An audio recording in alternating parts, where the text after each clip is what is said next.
Hello, this is Targor. This video is a Twitch stream. I forgot to scroll down. That was not edited, so it's going to look like a Twitch stream. Welcome to my vision of World of Warcraft Classic Plus. The design direction of my vision of Classic Plus is substantially different from that of retail WoW, Circus Shadowlands, and the private servers Vanilla Plus and Turtle WoW. This is partially because this aims to fix Vanilla WoW's many problems first, and flesh it out and polish it second, and add new content third. This is part of a playlist of videos. Check this video's description for a link to the playlist. The document displayed is my vision of Classic Plus, and the document's version number is 1.5.15. All versions of the document are based upon patch 1.12.2 of World of Warcraft. If you just want to know about the general design direction of my vision of Classic Plus before you otherwise look into this, then watch the introductory video in this playlist, or read the document yourself and look at the list of major features. The link to the document is in my channel's About page. That and I do not have a team of people or however working with me to make an actual private server out of this. This is all pure design thus far, and it ain't done yet. These displayed changes made to the Molten core do not concern what drops from the Molten core, nor things such as NPC hit points, or NPC damage, or NPC pathfinding. These are covered in different parts of this document that I will be covering in different videos. However, it is still worth briefly mentioning that elite NPCs in general, and not just in raids, are going to hit a lot harder and have a lot more hit points. So your tanks that are not druids are going to need to actually use shields, or else they will, randomly get one-shotted from full hit points by a crit, even with defensive best in slot forever gear, full buffs, world buffs, and consumables, including the fucking hit point flask. And by the way, raids are going to be balanced around requiring pre-raid best in slot gear, bardetics, and full consumables and world buffs. And our buffs. Anyway, and as I mentioned in the video for general dungeon and raid changes, I plan to eventually revamp all the raid bosses to whichever raid bosses generally have different mechanics.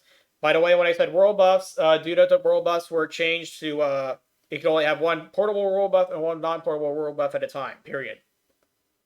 So don't worry too much about world buffs. You can just bring as many portable ones as you need, and you do not actually need a non-portable world buff, just the portable ones. Forgot to mention that part off the top of my head. Anyway, onto the actual changes being made to the Molten core.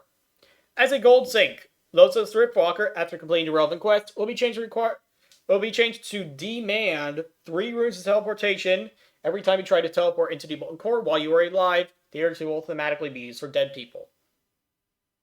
Shazra will cast an instant cast polymorph at its current target every 10 seconds while engaged. This will wipe the target's threat even after it wears off. This change is made to force raids to bring Bear Druid to the Molten core.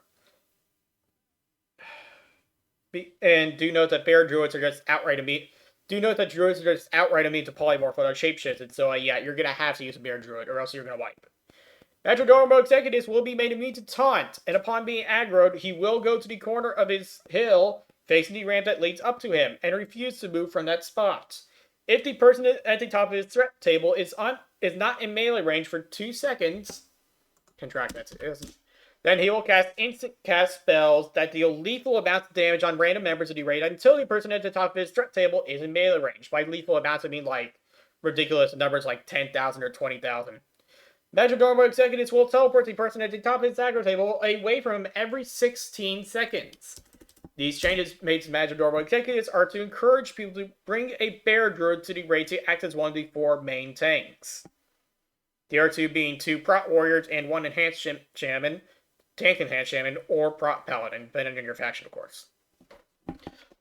All players who zone into the Molten core while Cash of the Fire Lord is up will receive a debuff that prevents them from looting the chest, even if they were in the raid when the cash spawned. So, don't zone out after that cash spawns unless you don't want to get the loot from it. Zoning in includes being a ghost outside and then being resurrected into the raid next to the chest, as well as resurrecting by talking to the Thriftwalker or jumping through the window next to him. This serves to prevent players from selling the items into the chest to people that did not actually do the raid. Regular core hounds will respawn if not killed within 5 seconds of the rest of their pack, shortened from 15 seconds. As part of the... so you have to kill them all within 5 seconds instead of within 15 seconds. It's going to be tighter. Anyway, as part of the Molten core being retuned to be much harder than before, the raid's bosses will tentatively receive these buffs Generally, in order to make extra sure that the bosses are not trivialized, for example, by AoE and everything out and ignoring the mechanics like people did in a vanilla classic. Anyway, I need water.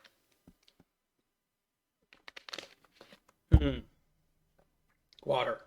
Lucifron. His ads will be constantly healed for 40,000 hit points per second until Lucifron dies, so they must be tanked until Lucifron dies, during which time they might mind control random players. The fire that Magmadar puts on the ground will hit 5 times harder than before, causing it to actually be of concern in the first place, at least without fire resistance gear. Gehennas will cast Inferno every 15 seconds. The Warlock spell, dealing 2,000 fire damage in a radius of 10 yards, stunning those hit for 2 seconds, and summoning a level 63 radially Infernal that must be banished or tanked until it dies. Gehennas has no limit on how many Infernals he can control at once. And each Infernal's Spellfire Shield, formerly Fire Shield, will tick for 500 fire damage, even while banished, and each Infernal active will grant Shazra an undispellable buff called Fell Shield for as long as the Infernal is active, banished or not, which reduces all damage taken by 25%, second up to 4 times. Of course, said Infernals will despawn if the raid wipes. If the boss exits. If the raid wipes.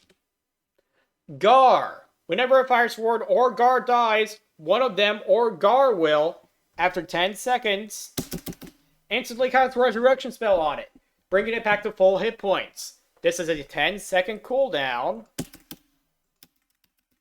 And Gar, if applicable, will always be the first to be resurrected. Whenever a Fire Sword finds itself to be over 100 yards away from Gar, it will drop and ignore aggro, run back to Gar, explode, and then instantly resurrect itself. Every 20 to 80 seconds, Gar will target a random Fire Sworn and blow it up. Gar and his Fire Sworns cannot be looted until they are all simultaneously dead. Fire Sworns will not melee as hard as typical raid mobs, so it'll be possible for a Wrestle Shaman in pre-raid peasant slot gear to survive being critically stricken by one, for example. Of course, this assumes that he's going to be wearing all mail and using a shield, which he will be because that will be the optimal healing gear, not concerning the healer's defense.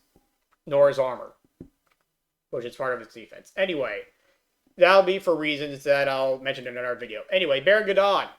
All of his melee attacks will inflict his victim with a spell called Ignite Mana. A debuff called Ignite Mana. The debuff called Ignite Mana, excuse me. And the duration of Living Bomb will be reduced to 2 seconds. And the radius of Living Bomb will be increased by 10 yards. The raid is expected to wear fire resistance gear to fight that guy and to spread out, and raids will not be using a 2-hand enhancement shaman to tank him because Ignite Mana on melee hit. It's just not going to have any mana to tank him with. So you have to use a Prot Warrior or Feral Druid.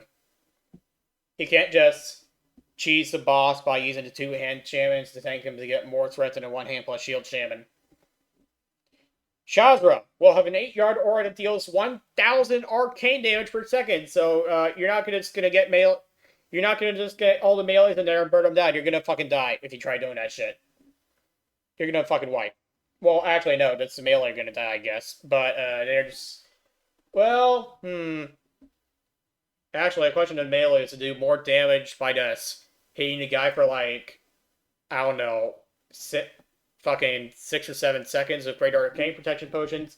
Or if they deal more damage by just sitting back and flanking them with their ranged weapons. And bandaging people so that the healers have more fucking mana to heal people with. Anyway, Sulfuron Harbinger. Flamewalker Priest casts Holy Nova, and the Harbinger himself will use Thunderclap and Whirlwind. So, do not cluster them all together and AoE them down. You're gonna fucking die if you try doing that shit. Gold Magma Incinerators Magma Splash will hit 5 times harder, and the Courthounds will, every 20 seconds after initial aggro, breathe fire towards a random player within 100 yards, dealing 1,500 fire damage per hound in an 80-yard cone. And a Courthound will refuse to be more than 120 yards away from Golbag, or however much it takes to prevent him from being kited away from the boss that he can't breathe on the raid. and his core house will deal 5 times more damage than before with blast rate, which might be changed to hit even harder. This will result in the core house not both being tanked by the same guy, and it will result in the raid actually wearing fire resistance gear for that fight. Majordomo Executives, Flamewalker Healers will be granted Holy Nova and will be made immune to all crowd control except Polymorph. So don't cluster them together. Actually fucking kill them separately, like you're supposed to. Ragnaros himself. Wrath of Ragnaros will hit in a 360-degree radius and happen every 16 seconds. The knockback, if I recall correctly. And I wrote this a pretty long time ago. Any long bursts will happen twice as frequently and have an additional 10 yards added to their radiuses. It's actually called radii, that's a proper word for it. Furthermore, the Sense of Flame will be immune to all crowd control. Will be immune to crowd control like all raid bosses are, and his move called by Fire Be Purge will not target druids in cat and bear or banana bear form, so they don't have to worry about being targeted by shit or shapeshifted. Yeah, and that's all the changes I have thus far to make to the Molten Core. Thanks for watching.